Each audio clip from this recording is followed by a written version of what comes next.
in on their work. If you have a price in mind and you think you're satisfied, double it.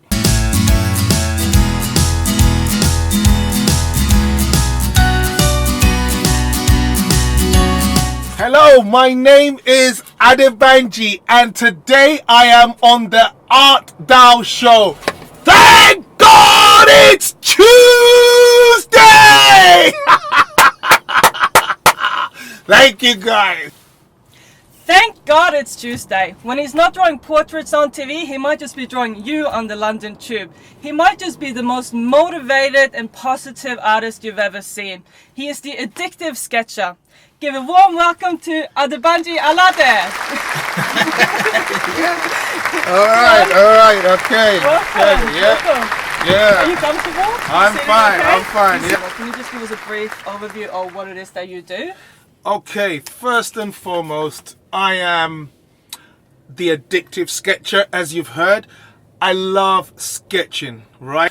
But what I also do, because I find this is very essential to artists, is that I find that they lack motivation. Mm-hmm. The creative drive is there, the talent is there, but to get doing the job, which is the key thing. So I also, apart from having little tutorials on how to sketch, I mainly love to give motivational tips, which I call the Thank God It's Tuesday. Some tips for someone that wants to embark on a similar project as your public transport project. They want to go out in society. Do you have any tips for them? Yeah, a few tips. If you're going to go on public transport and you're going to sketch, first of all, start with a small sketchbook. Don't bring on something big. I use something big now because I've gained confidence over time. I'm actually fearless now.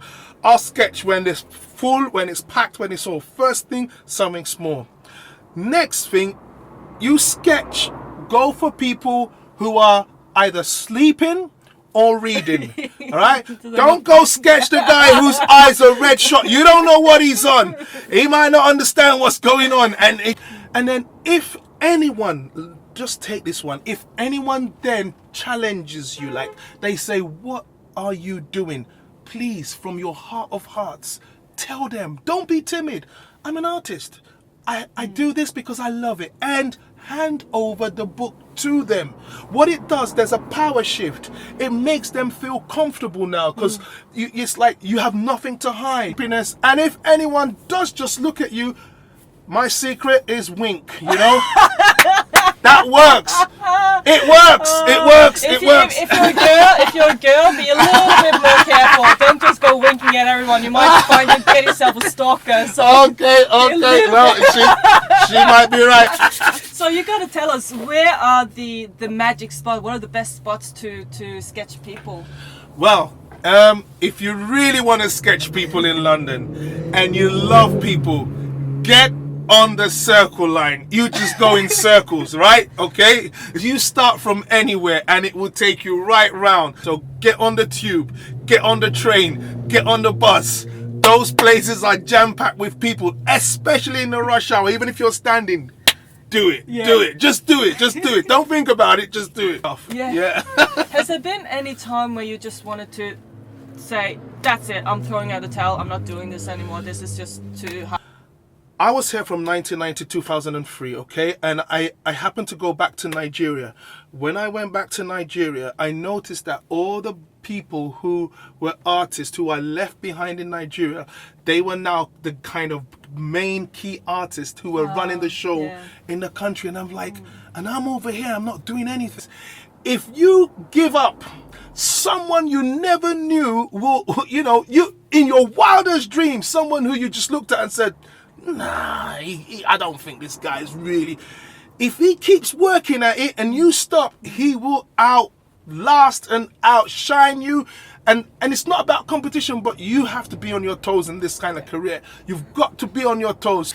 So you mentioned earlier you do teaching too on your YouTube channel. Do you also do teaching on one-on-one and in group lessons? Yes. What has been your biggest lesson from being a teacher? I understand my process more when I share it.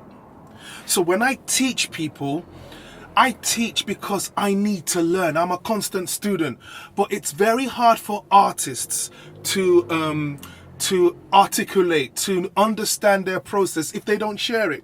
So it gives me a more understanding of what I know. You're influencing a lot of people with your motivation and your teaching and everything. Definitely. Have you had any key mentors or teachers in your life? Definitely, I've had one major person. Actually, he's not even alive, all right? I read about him. This guy is John Singer Sargent. He said you need to have an appetite to sketch everything, anywhere, everywhere. Sketch to discover. John Singer Sargent, well, he's passed away, but someone who's really affected my life, right, that is living, I would say, I'm looking at it, he's in America. His name is Morgan Wiseline, okay? He paints American, I think it would be countryside scenes. Okay. I love the fact that he has the same mentality. It's the sketching, and it's all about the sketching and producing sketches and then painting. So he's great. Have you had any life experience that have shifted you to become the one that you are today? Growing up, in 1988, I lost my my elder brother. I was 16, he was 26, all right? So, and then in 89, I lost my dad. And then in 1990, my mum, after losing her firstborn and her husband, she committed suicide. Now, these three people died like I knew them. And I was going burial ceremony 1 year, 2 year, 3 year, you know. That was the moment when everything could have gone downhill, right? Yeah, that was the moment. Yeah. Everything in my life started from there. That's when I changed my career. I wanted to be an architect. She said, you need to pray to God to let you know what you want to do. Don't just choose anything. And that's where I discovered the art thing and everything. It came all back. And from that time, 1990 till date, it's been always ever on the, I would say, the power line, the success, the driven. I have purpose now. When I look back, I got a lot of strength from that, because I could have gone down, but I derive a lot of energy from it, strength from it. And I believe there's so many people hurting out there. And I believe if sometimes you go through pain, but if you pass through that pain successfully, believing in yourself. Yeah, wow. Yeah. What has been the biggest challenge or eye-opener moving countries? It's understanding the appreciation of art in London, in the Western world, as I would say, compared to Nigeria.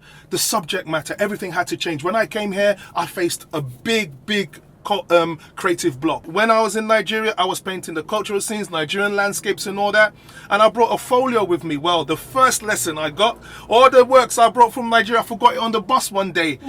And that was it. I think that was a lesson saying, you know what, you got to change. From 99 till about 2003, before I got into Headleys, I went really down, because I was not, it was there, but I wasn't enjoying the fact that I could create something, because all what I knew and all the way I used to do stuff wasn't the way it was done here. So I had to listen, learn and adjust. Yeah. So this is a bit of a challenge for many artists, because you want to stand on your stand. You want to do what you want to do, because what feels right for you. And then you have people telling you things. Yeah. How do you know who to listen to, who not to listen to? What should you keep on doing, and what should you actually adjust? This is a really tricky situation. I would say, even though I changed my subject matter, but I was still true to what I do. I'm still true to sketching. I sketched a lot in Nigeria, and I sketch a lot here. It might just be what I sketch that changes. Do you know what I mean? Instead of sketching goats in the market scene and people who will be in the marketplace or Nigerians, then it's changing now. I'm sketching people in London. Yeah. So you've got to strike a balance. I don't care who you are out there.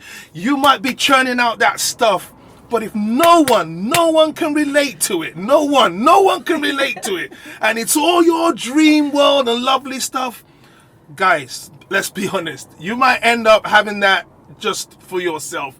And if you accumulate too much, you'll be depressed. You've got to accumulate and give out, sell out, find a way of, it's life. We become dead water if everything we do stays with us. There's got to be a flow.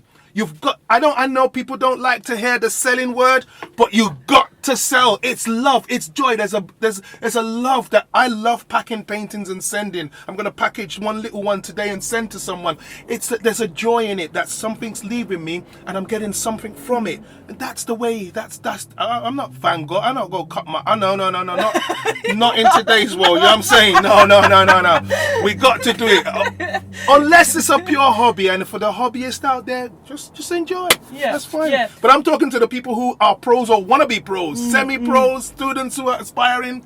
The key thing, above all, get down doing it. Get down doing it. Get down doing it. This is it. No gimmicks, no plays, no flirting. Do the work. Get it done. If at the end of the day you've looked at your 24 hours and how many hours did you really dedicate to your art today? 5, 10? You're not going nowhere. Oh, this is a bit of a big question as well. Okay. What is it that you want the world to know about you? I do have moments when I doubt myself, when I think, is it worth it? But at those moments, I watch what I do. I watch myself again. I watch myself and I gain from it. So I'm not the complete hey-ho, every time, 100% up there. No. There are moments when I'm down. There are moments when I don't feel like sketching, because if you're not in the good mood, sometimes you don't feel like doing it. But I believe I'm an overcomer. So if you see any successes I'm having today, it's not because I'm not having problems, not because I don't face difficulties, not because I don't get discouraged, not because I don't get distressed, but I'm never gonna stay too long in that area. I'm always thinking, what is the next way out of this? Exit, where? Here? But in your eyes, what is it that makes a great artist? Whoa, that's a big question. What is it that makes a great artist? The word genius, talent, clever, all that. No. What will make you great is hard work and your effort that you put into it. So whether it is on the work you produce, whether it is sourcing how you're going to market, whether it is understanding the customer, whether it is working with other artists, having a collaboration of people. Because if you're not easy to get along with, this is not a solo, even though you're alone in your studio, you've got to have a way you collaborate with people of like-mindedness. It's the hard work, but your relationships, your people person, it really helps, because you're going to get your deals from people, you're going to get your commissions from people. Everything's going to come from the next person who you don't know. So don't look down on anyone. I don't know whether she's going to be the next big thing in the world. I'm making my plans for the future. Hey, there you go. Done. So what has been your biggest surprise in your career? Well, the biggest surprise I got, I'll never forget, I had a really tough year in 2011. But I was preparing for a group exhibition then with a gallery called Enid Lawson Gallery. She's retired now.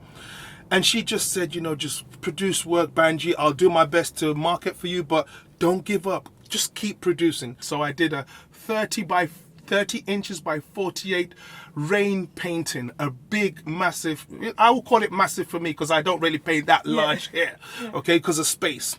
But I painted this 30 by 48. Actually, it's in the Artist magazine this month. You get the Artist magazine. I show how I produced it.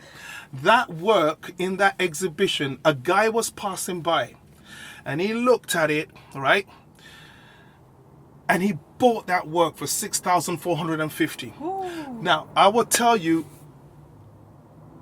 that was the biggest surprise I got. Up till then, I had not even crossed the 3,000 threshold. Never. And even to put that amount on that work, I struggled with the gallery owner.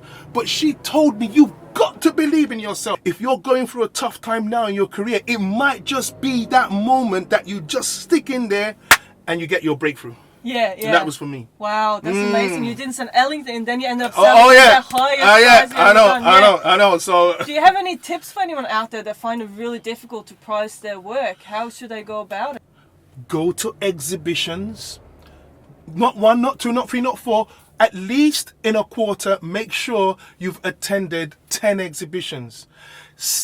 Go to places where people do the kind of work you do. See what the price they're putting. Forget who they are. Forget whether they're a member of the Royal Academy or whatever. From the lowest to the highest, sample what they're putting on their work.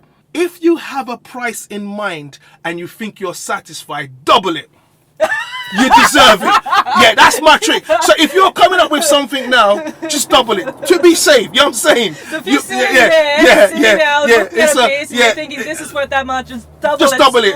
Just double it. And I think you'll be safer that way because you deserve it.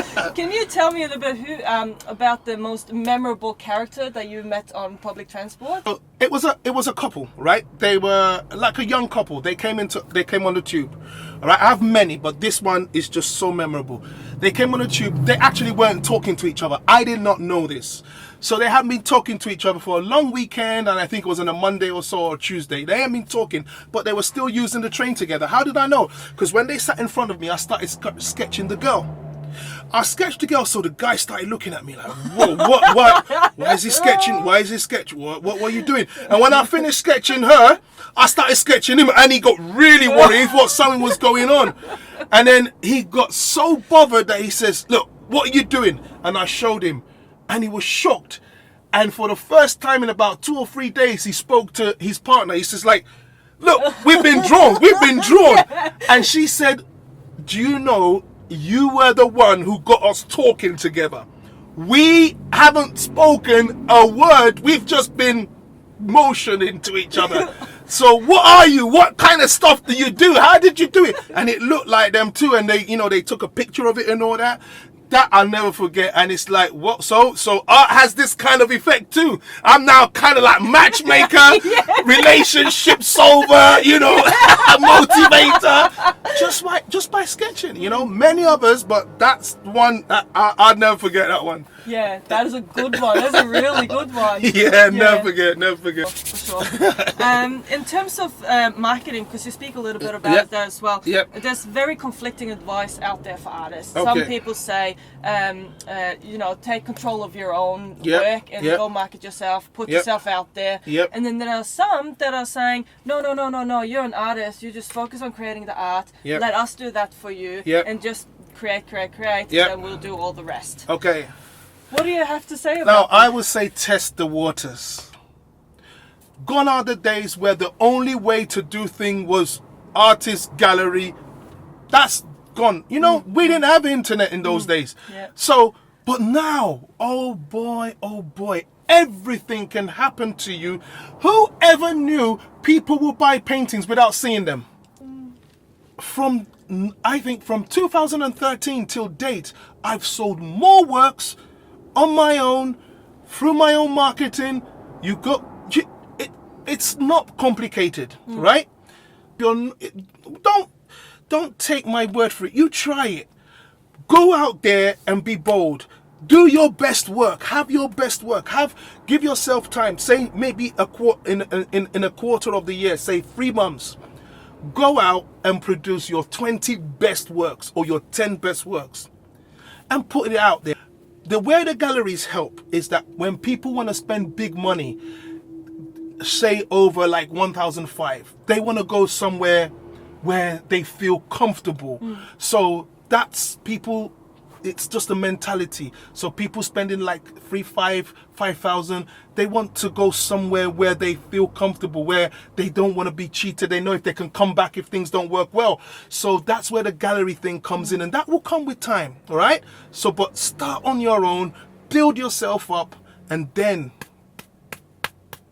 nothing will stop you. Okay, so that's the way I'll put it, because that's the way I've done it. Excellent. So good advice. Okay. Yeah, so good. That's it. What's the most rewarding thing you've ever done? Wow, rewarding. No, I see it in a different way. There is no most rewarding.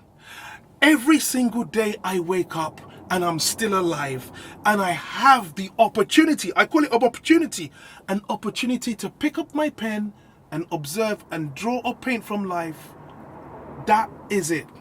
So each day, nothing overrides the other.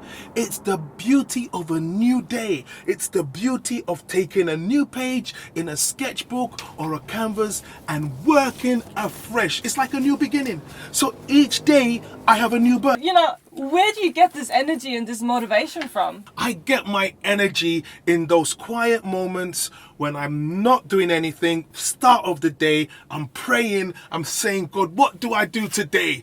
And I have this whole plan. It's all about planning. And once I'm through with that, the next thing is to carry it out. And then people, life, places, they just inspire me. It's endless.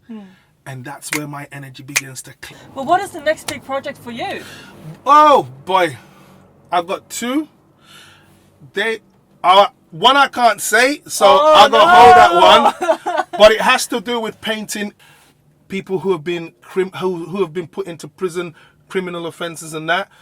I want to see if I'm able to paint a face and you could tell from the portrait. Will it communicate or will they look like an ordinary person? Yeah, and then the other one is, it's London through the past, in the present, through Adebanji. So you watch out on that. You'll see a lot. Keep your eyes out for that. It's going to be an exciting year for you. Yeah, it is. I'm so happy that you were able to meet me on such short notice. You dragged me out of bed early in the morning. I've been here at 8 a.m. Oh my day. Yeah, you've got to wake up early. It's Tuesday, so you have to go cramming on it. Thank you so much for taking the time you're most to see welcome. You're most welcome. It's been great. I love this. It's good. Maybe we can do it again. Yeah. And for everybody watching here on this video, thank you for watching us, and I hope you learned something. There's a lot of good tips here from Adebanji. And remember, be different, be you. Until next time, bye. Bye. Thank you. Thank God it's Tuesday. Thank you.